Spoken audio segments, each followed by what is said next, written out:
Okay, so Emma worked at IH Bydogszcz from November 2016 to June 2018 as a teacher. And since then she finished her Delta at IH Seville, and now she's working at the Instituto Chileno-Británico in Santiago in Chile, and she's working as a teacher and a CELTA trainer and a TKT-YL, which is the Teaching Knowledge Test Young Learners trainer. So she's doing all kinds of different things at the moment, and she's going to tell us something about the neurodiverse classroom. So over to Emma. Okay, thank you, Sandy, and thank you to everyone else for coming to watch today. It's great to see you all, and yeah, a lot of familiar faces. Really lovely to see you all again. So, as Sandy said, I'm going to be talking about a topic that, for various reasons, I've become very interested in recently, the neurodiverse classroom. So, can you all see the slide that begins in this talk? Excellent. Okay, so in this talk, we're going to look at what is neurodiversity, what challenges do neurodiverse learners face with language learning, and perhaps most importantly, how can we support neurodiverse learners? So first, question for you. What do you think of when you hear the term neurodiversity? Can you write your ideas in the chat box? They can be words, phrases, whatever you think of. Different learning needs, yep, absolutely, Claire. Yeah, different kinds of brains and thinking patterns, yep.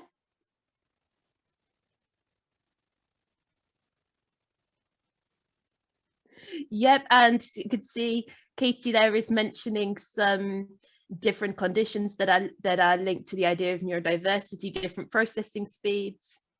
Lovely, lots of great ideas there, and we will go into more depth about these in the talk. So first, what is neurodiversity? So it's the idea that individual differences in the human brain relating to learning, attention, mood, and other mental functions are completely normal. So rather than pathologizing them, as might have been the case in the past, they're just seen as a normal part of the human condition. So they're not a problem or a disorder, but just part of normal human diversity. And as Katie mentioned in the chat box, there are some conditions that are considered to be neurodiverse conditions.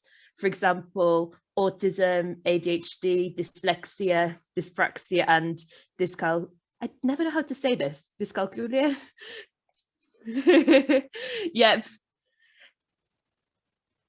So people with these conditions are considered to be neurodiverse. And one thing that might be surprising for some people is that neurodiversity is perhaps much more common than we realize, than we might expect. So these figures are taken from the UK, but around 8% of people in the UK are thought to have ADHD. Around 10% of people in the UK are thought to have dyslexia, and around 1% of people in the UK are thought to have an autism spectrum condition. But I would say that these figures are probably, if anything, underestimates, because it's become clear in recent years that there's a lot of underdiagnosis of these conditions and also late diagnosis. People often find out in adulthood that they have a neurodiverse condition and they've spent maybe years going through the education system without realizing this. Not to get too personal, but I found out last year at the age of 30, after going through the whole education system, training to be a teacher, that I actually have ADHD, which was quite a shock, as you can imagine. And I don't think my experiences are at all unique.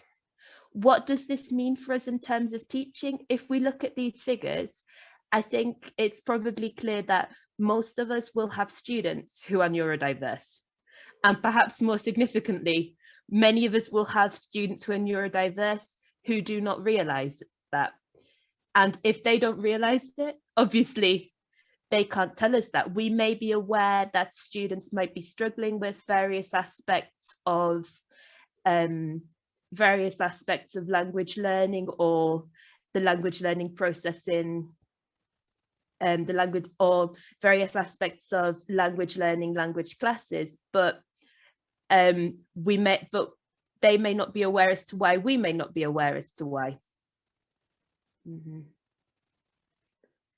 And thinking about supporting neurodiverse students, as I mentioned earlier, neurodiversity sees neurodiversity is the idea that all these differences in the human brain are absolutely normal part of the human condition, and rather than being seen as a problem. So in this case, one of the key ideas of neurodiversity is that institutions should take steps to remove barriers to participation rather than expecting neurodiverse people to adapt.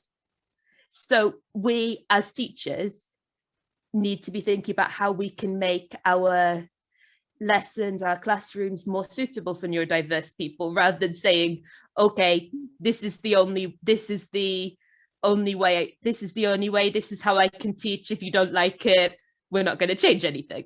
And another important point linked to that is that the voices of neurodiverse people should be heard and their views need to be considered.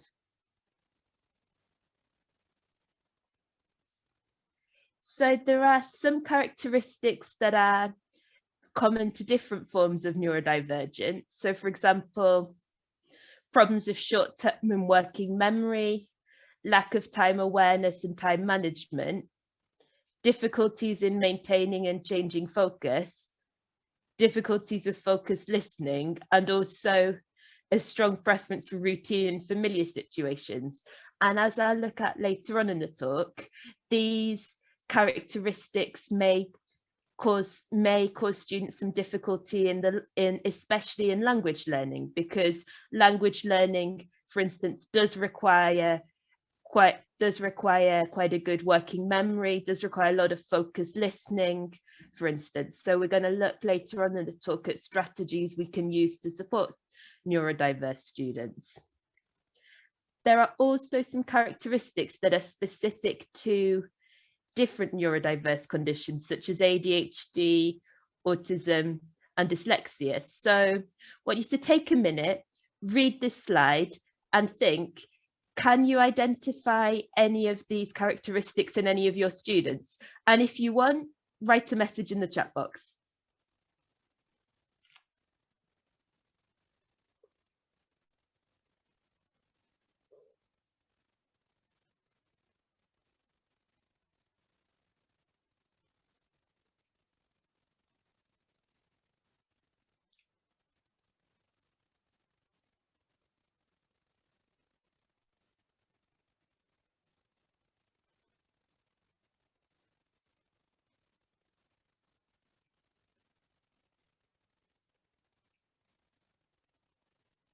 Oh, wow, Claire, that is fascinating.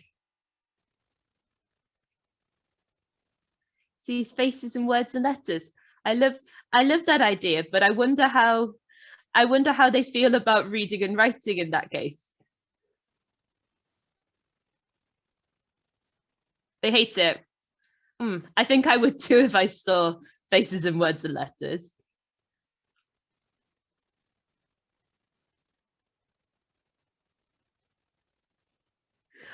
Yeah, at least they're telling you about the faces and what they can see.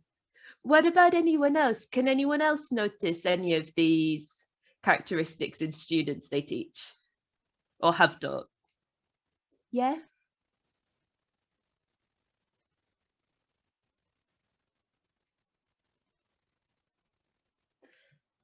I mean, thinking back in terms of students I've taught, I can think actually of a lot of students who, for instance, had difficulties with maintaining attention and maybe seem to be hyperactive, or maybe seem to have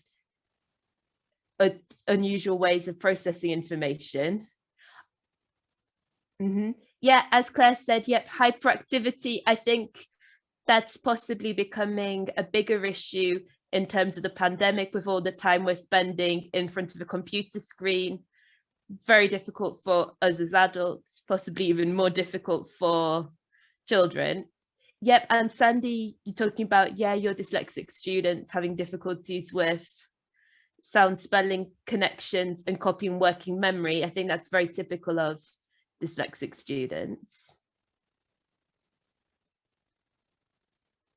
So, bearing all that in mind, what challenges do you think neurodivergent students could face with learning languages? Any ideas?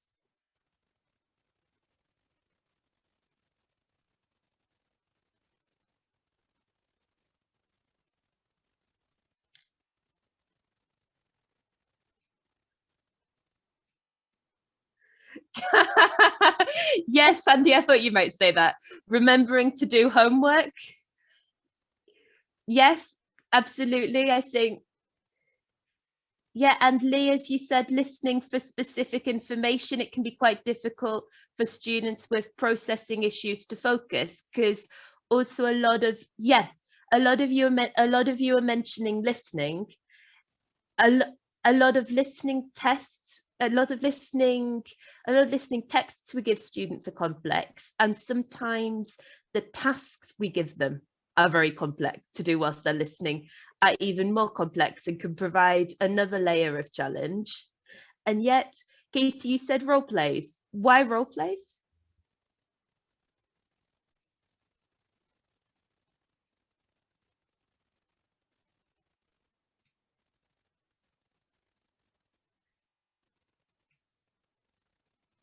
Mm-hmm. I started typing, but I got cross. Because I think just the creativity element, trying to see yourself, put yourself in someone else's shoes and be someone else, might be kind of frustrating for some people, maybe. Yeah, absolutely. And yeah, yeah, I think you're all making great points here, making different points to do with social interaction, with responding to tasks. And I think these can provide this can be another layer of challenge for neurodivergent students, especially if these students are not aware that they are neurodiverse. From my own experience, it can be incredibly frustrating to think that, hang on a minute, I don't seem to be having quite the same experience as everyone else here. What's wrong with me? Why can't I do this thing that everyone else seems to be able to do very easily? It can be massively frustrating, and I can imagine for children even more so. So, yep, different challenges. I think a common challenge, problems of organization, working memory, and maintaining focus. Yep. And then some maybe more specific challenges for each neurodiverse condition. So students with ADHD, maybe a loss of concentration when reading and listening for extended periods, uncertainty in social interactions regarding turn taking. And I think that in the online classroom, even more so. I don't know how many of you have noticed, but on online classrooms, it's a lot harder to see when someone's turn is finished and when it could be your turn to speak, and possibly not helped by lags in internet connection as well. Mm-hmm. And also difficulty in following instructions because of the difficulties in maintaining focus. And then with autism, we also here have difficulties understanding cues for turn taking, tolerating inconsistencies in the language. So for instance, words which have more than one meaning, exception to grammar rules. And also, as Katie mentioned, role playing from an unfamiliar perspective. And then with dyslexia, there can be a discrepancy between oral and written works. So you may have students who are able to communicate very, very fluently when speaking, who find written work much more challenging. And I think, as Sandy mentioned, an inability to recognize, discriminate between sounds, which can obviously make a lot of things to do with learning languages more complex, pronunciation, listening, even writing as well, if we think about the sound spelling relationship and English's classic lack of a logical sound spelling relationship. And then also, don't know if you can see Don't know why the bottom line of my slide seems to have disappeared, honestly. That's it, yeah. Lots of practice required to securely learn new vocab and grammar.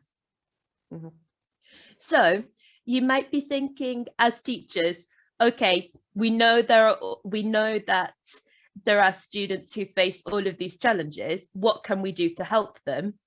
And it can seem like quite a big job, right? But here, this is the good news, if you like. I think that we are doing a lot of things that can be useful to help support neurodiverse students already, because if you recall, as I said, not all students with neurodiverse are diagnosed. So in many ways, it's much better to implement some of these strategies as a matter of course. They will be helpful for all students, but particularly helpful for neurodiverse students, and you don't need to reinvent the wheel. So Marie Delaney, who wrote a very good book about special educational needs, which Sandy, I believe you have a copy of in your office? Had a copy of in your office at one time? I do, and I was going to hold it up and show it to you, but I gave it to Sandra in reception about 3 days ago so that she can read about dyslexia. Ah, very nice. Good to see it's still being used. So as Marie Delaney says, most strategies which help students with special educational needs are simply good teaching strategies, and you probably know many of them already. You don't need to develop a whole new way of teaching, but you might need to apply your strategies more consistently and consciously to help these students. And the other key point I would emphasize here is that of treating students as individuals. We have, of course, I have just said, okay, students with ADHD often have these problems. Students with dyslexia often has these problems. But I think it's important to remember that each student's experience of these problems is going to be unique. So I'd say very important to ask, if you know that your students have a neurodiverse condition, ask them what support they need. And if they seem to be struggling, even if you don't know if they have a diagnosis, still ask them how you can help them and base the action you take on that. Also, of course, young learners talking to their parents. Yep, Shah, I think that's an excellent point. Many students are self-aware of their own strategies, because after all, students who have been diagnosed with a neurodiverse condition hopefully will have been given some support in developing their own strategies for learning, and will be aware of what works for them and what doesn't in many cases. But let's have a look at some other strategies. So, can you see boxes with different colours? What different colours can you see? Purple and pink and blue. Coral. Yeah. Coral. Oh, I like that word. Coral. Yes. Good. Okay, you can all see the screen. I'm sharing then. Excellent. So here we have a matching task, which I want you to do in breakout rooms. I'll send you the link in the chat box in a minute. Just watch now as I demonstrate. So in the breakout rooms, you'll need one person to share in each group to share their screen. Person who's sharing your screen, click on this cogwheel, and from the drop down arrow, click on 3 columns. Yeah. And the coral colored headings are the coral colored boxes are your headings for each column, facilitating interaction between students, supporting students with difficulties of focus, working memory, processing, and establishing classroom routines and helping students with organisation. Here we have different techniques, different strategies. Your job is to discuss which column each of them would go into. So for example, create a visual timetable with pictures representing each lesson or activity. Which column would that go into? Routines? Yeah, exactly. So if you click on it, you can move it. So first task, match them, put them in the columns. I'm also going to send you a link to the answer key so you can check when you finished. And then here in purple, 2 questions for you to discuss. Which of these strategies would you use for your students, and what else do you or could you do to support neurodiverse students in your classes? So, going to send you 2 different links. The first one is to the task you've just seen. It's the link that begins with Flippity.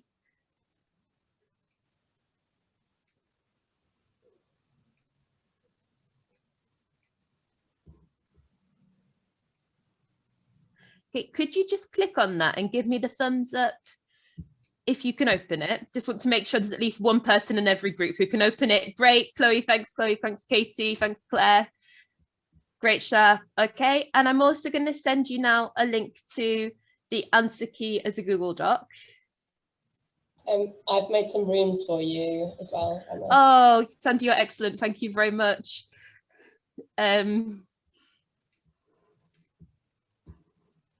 Yep, and here's the answer key. I'm going to give you, Sandy, how long have I got left? You have got 23, you've got 7 minutes, sorry, 7 minutes.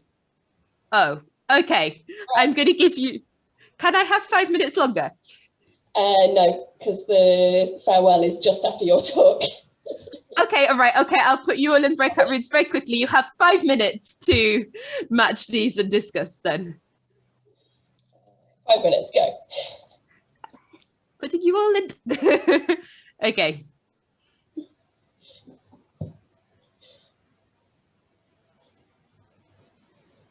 I'm going to join Jude and Katie. Excellent. And I'll just... Oh wait, Sandy's here, she'll sort it. Hello, what's the problem? Yeah, we're just checking if we've got the thing open. I've got it up there. Yeah. I've got the recording with me as well, so. Oh, Hello, recording. damn you. Sorry. Okay, well, I opened it, so now you can all tell me the answers. Okay. Can you see? Yeah. I guess stage instructions carefully is a working memory one, like the 3rd column.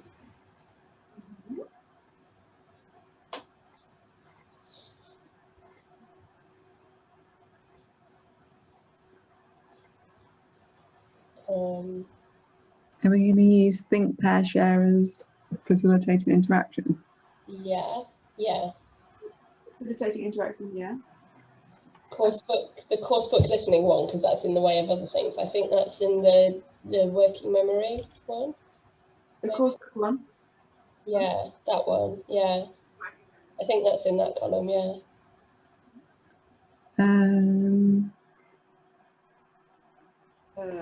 Multi-sensory teaching.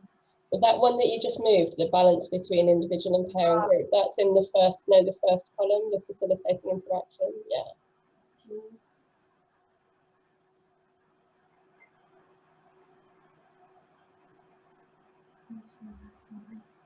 I guess that's routines, maybe the stirrers and settlers one that you just had. Also would help with focus. Yeah, maybe focus. Put it there. Yeah. Getting the answers are there, but lesson map would be routines, right? Yeah. Especially formatting in like processing. Yeah, in the 3rd column.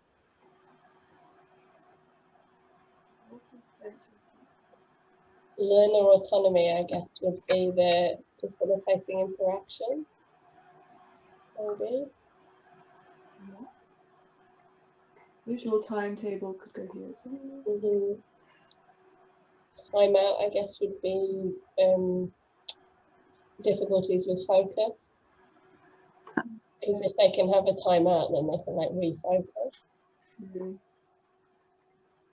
I'd maybe put learner autonomy in the 3rd one. So you've got a choice about how you learn if you don't. Yeah.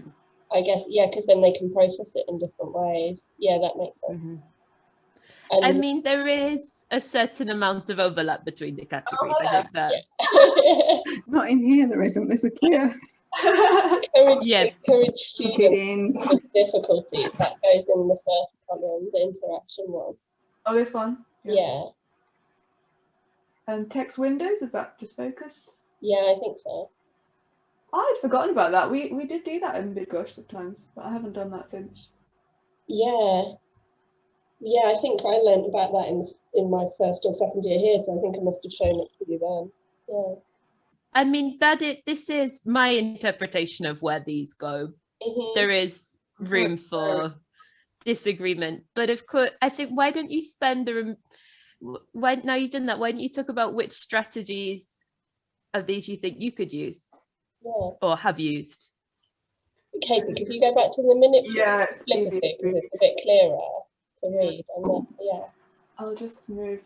Not overlapping each other. Jude, which ones did you use? Which ones didn't you use maybe with your students with dyslexia? Which ones like do and don't apply to them? It's difficult because I think it's that very much in a one-to-one capacity rather than where it's much easier to tailor to your students. Mm-hmm. I think whereas that's a difficulty I have applying it when I need to focus on them all. Yeah. Because I'm so used to going, yes, what works for you and only you. Yeah. Oh, our time is rapidly Oh no, we've got 3 seconds. Yeah. Well, Katie and Jude, I thought you might like to meet each other, seeing as how you're Jude going back to university and Katie you're wanting to be in university. So you're useful, like it's useful for you to both know each other. That's the Cool.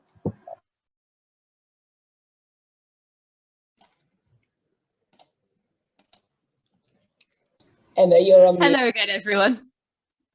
Yep. So well done. As I mentioned to a couple of groups, there is a certain amount of overlap and interpretation in the categories there, but perhaps more importantly, the idea of the task was to introduce or remind you of different strategies that you can use with neurodiverse students. I mean, I heard a lot of you talking about the text window idea, for instance. A lot of you have used it already. I think a few of you were saying that you use it in online classes as well. How do those of you who use it in online classes, how have you done that? Quite a lot of the software, like the book software, has like a focus in where it like blocks out like everything, or even just on Zoom and the annotate feature, just drawing black boxes and then moving them around and adjusting them. Yeah, that's what I've done as well. Yeah. Julian just showed us this immersive reader, which allows you to like focus in on just one line or 3 lines, or I can't remember. Can anyone remember what the bigger text? There were like 3 levels where you could just like focus in on a particular bit. Yeah, 1, 3 or 5, and you can make the text bigger as well, so you see less of the text at once. So that was amazing. Sandy, if you could tell me the name of that, I know. Yeah, it's called Immersive Reader. I guess if any of you Google it's a Microsoft Immersive Reader, but it's like within it's within a lot of their software on the web. So he just showed us. Great. I'm going to see what I can do with that then. I'm aware that we're rapidly moving towards the end of my time, so I'm going to say, does anyone have any questions? Anything they'd like to ask me? Okay then. Thank you very much for that, Emma. I don't know if you've got anything else that you want to say. No, I think the only thing I'm just going to say is thank you very much for coming, and also here's my email address if anyone has any questions.